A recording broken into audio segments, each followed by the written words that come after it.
Welcome students. कारा पढ़ रहे थे हम। आज की वीडियो में हम रिप्रोडक्शन के बारे में जानकारी देंगे। पिछले वीडियो के अंदर हमने स्ट्रक्चर ऑफ कारा और अकरेंस ऑफ कारा के बारे में आपको बताया था।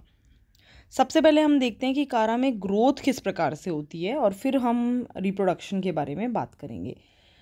तो ग्रोथ जो है कारा में थ्रू एपिकल सेल होती है। आप जैसे कि चित्र में देख रहे हैं कि ये पहले चित्र में एक एपिकल सेल आपको दिखाया गया है और इसमें जब रिपीटेड ट्रांसवर्स डिवीजन होता है तो 3 सेल बनते हैं। पहला जो सेल है, अपर सेल है, वह एपिकल सेल की तरह ही एक्ट करता है, एपिकल सेल ही रहता है। बीच वाला जो सेल है ये वह नोडल इनिशियल फॉर्म करता है और उसके नीचे जो सेल होता है ये बी चित्र में आप देख सकते हैं, और उसके नीचे जो सेल होता है वह इंटरनोडल इनिशियल की तरह एक्ट करता है।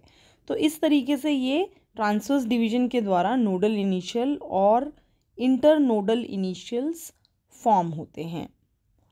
अब देखते हैं कि आगे उसमें डिवीजन किस प्रकार होगा। तो जो नोडल सेल होता है उसमें रिपीटेड वर्टिकल डिवीजन होते हैं और रिपीटेड वर्टिकल डिवीजन होने से अंत में जो नोडल सेल का जो स्ट्रक्चर होता है, अगर हम कारा के प्लांट का टीएस काटें, ट्रांसवर्स सेक्शन काटें थ्रू नोड पे से, तो आप उसमें देखेंगे कि 6 से 20 पेरिफेरल सेल्स होते हैं जो कि किनारे पे पाए जाते हैं और बीच में 2 सेंट्रल सेल पाए जाते हैं। देखिए ये चित्र में आप देख सकते हैं, ये आप एक नोड का डायग्राम देख रहे हैं। नोड जो है उसके ऊपर उसमें ये 2 तो सेंट्रल सेल हैं, ये 2 जो सेल हैं ये सेंट्रल सेल कहलाते हैं और ये जो किनारे पे सेल हैं ये पेरीफेरल सेल कहलाते हैं। तो वर्टिकल डिवीजन होता है। देखिए जैसे ये नोडल इनिशियल यहाँ बता रखा है, इसमें वर्टिकल डिवीजन हो, लंबाई में डिवीजन होता है। तो बीच में 2 सेंट्रल सेल फॉर्म होते हैं और साइड में जब और डिवीजन होता है तो पेरीफेरल सेल्स फॉर्म हो जाते हैं। और आप अगर ये तो हमने टीएस के रूप में देखा। लॉन्गिट्यूडनल सेक्शन में अगर आप देखते हो तो इस तरीके से बीच में 2 सेंट्रल सेल आपको दिखाई दे रहे हैं और यहाँ पर ब्रांच के लिए एपिकल सेल्स भी नज़र आते हैं। तो इस प्रकार का अरेंजमेंट आप देख सकते हो। और जो ब्रांच है, लिमिटेड ग्रोथ वाली जो ब्रांचेस हैं जो कि आपको बताया था कि नोड पे से ही निकलती हैं, वो पेरिफेरल सेल से ही निकलती हैं। पेरिफेरल सेल जो कि किनारे पे होता है वो उन्हीं से डेवलप होती हैं। जो इंटरनोडल इनिशियल है, अभी ये तो हमने बात करी इस नोडल इनिशियल की कि उसका आगे जाके क्या होता है, तो उसमें 2 सेंट्रल सेल बने और पेरिफेरल सेल बने। अगर हम इंटरनोडल इनिशियल की बात करते हैं तो इंटरनोडल इनिशियल जो है वह डिवाइड नहीं होता है, आगे किसी भी प्रकार का उसमें डिवीजन नहीं होता है, उसमें इलोंगेशन होता है, मतलब कि उसकी लंबाई बढ़ जाती है लॉन्ग इंटरनोड बनाने के लिए। कि जैसा आपको पता है कि हर 2 नोड्स के बीच की जो बीच में जो जगह होती है उसको हम कहते हैं इंटरनोड। तो वो इंटरनोड बहुत इलोंगेटेड होता है, तो इसका मतलब जो सेल है इंटरनोड का वो डिवाइड ना करके सिर्फ लंबाई उसकी बढ़ती है, मतलब इलोंगेशन होता है। तो इस प्रकार से कारा के प्लांट में जो एक्सेस पाई जाती है उसका ग्रोथ इस प्रकार से होता है। अब आते हैं हम रिप्रोडक्शन की बात करें तो रिप्रोडक्शन के अंदर कारा में 2 प्रकार के रिप्रोडक्शन पाए जाते हैं। एक तो वेजिटेटिव रिप्रोडक्शन पाया जाता है और दूसरा सेक्सुअल रिप्रोडक्शन पाया जाता है। ए सेक्सुअल रिप्रोडक्शन यहाँ पर एब्सेंट होता है। जैसे मैंने आपको पहले शुरू में एक जनरल वीडियो में बताया था एल्गी के रिप्रोडक्शन के बारे में कि 3 प्रकार से हो सकता है, वेजिटेटिव, एसेक्सुअल एंड सेक्सुअल। तो इसमें कारा में एसेक्सुअल रिप्रोडक्शन एब्सेंट है।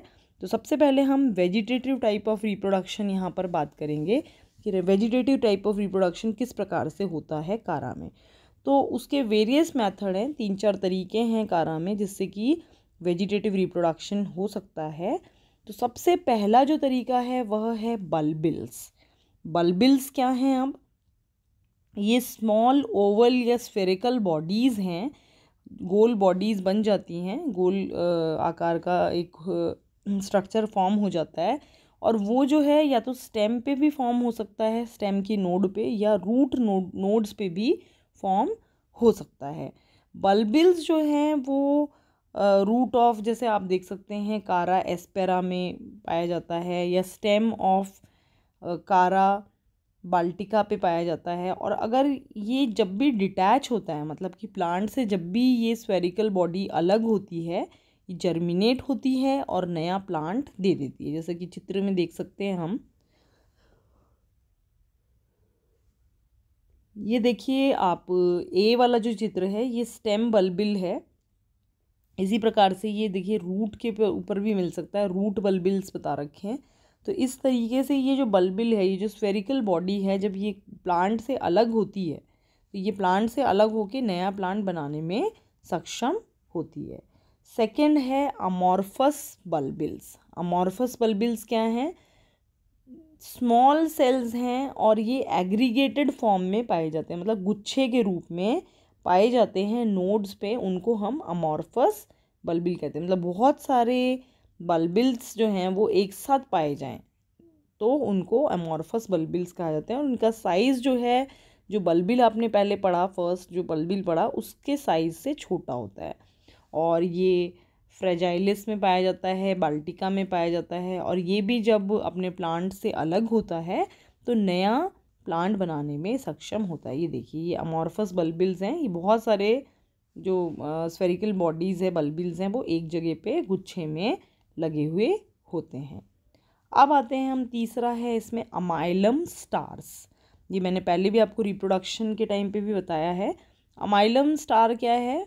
ये मल्टी सेल्यूलर एग्रीगेशन है सेल्स का, और ये इस प्रकार से अरेंज्ड होते हैं, ये सेल्स की स्टार का रूप ले लेते हैं, स्टार शेप में अरेंज्ड होते हैं। और ये जो सेल्स हैं ये स्टार्च से भरे हुए होते हैं। अमाइलम स्टार्च इनमें पाया जाता है और इसीलिए इनका नाम है अमाइलम स्टार। और अमाइलम स्टार जो हैं ये भी नोडल सेल से ही डेवलप होते हैं। बेसल रीजन में बेस के जो नोड्स होते हैं उन पे पाया जाता है। जैसे एग्जाम्पल है इसमें कारा स्टेलिग्रा। कारा स्टेलिग्रा के अंदर आपको ये अमाइलम स्टार्स देखने को मिलते हैं। ये देखिए, अब ये जो स्ट्रक्चर आप देख रहे हैं स्टार शेप्ड स्ट्रक्चर है, और ये जो सेल्स हैं इनके अंदर एक तरीके से आप कह सकते हो स्टार्च फिल्ड होता है, और इसीलिए इनका नाम अमाइलम स्टार बोलते हैं। और ये जैसे ही प्लांट से अलग होता है ये स्टार, ये जर्मिनेट होके नया प्लांट दे देता है। अब फोर्थ है इसके अंदर सेकेंडरी प्रोटोनीमा।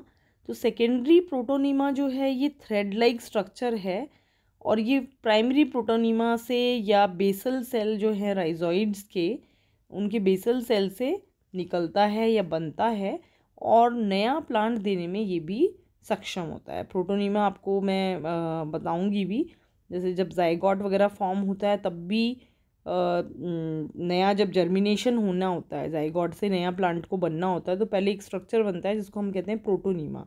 तो प्रोटोनीमा में उसमें क्या है कि एक उसमें से एक स्ट्रक्चर निकलता है जिससे कि राइजोइड बनता है, और ऊपर की तरफ में एक ब्रांच निकलती है जिससे कि शूट बन सकता है। यहाँ पर शूट नहीं है तो एक्सेस बन सकता है, तो वो प्रोटोनीमा होता है। और उसी प्रोटोनीमा से एक और थ्रेड लाइक स्ट्रक्चर अगर डेवलप होता है तो वो सेकेंडरी प्रोटोनीमा यहाँ पर कहलाता है। और अगर ये सेकेंडरी प्रोटोनीमा भी अगर डिटैच होके प्लांट से निकल जाता है तो ये भी नया प्लांट बनाने में सक्षम होता है। तो इस प्रकार से आपको ये different types of vegetative reproduction के बारे में इस वीडियो में जानकारी दी है।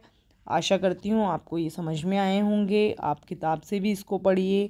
कोई भी डाउट होता है आप मुझसे पूछ सकते हैं, और प्लीज़ चैनल को सब्सक्राइब करिए सारे स्टूडेंट्स, ताकि सारे वीडियोस आप, पिछले भी सारे वीडियोस आप देख के लाभान्वित हो सकें। Thank you so much.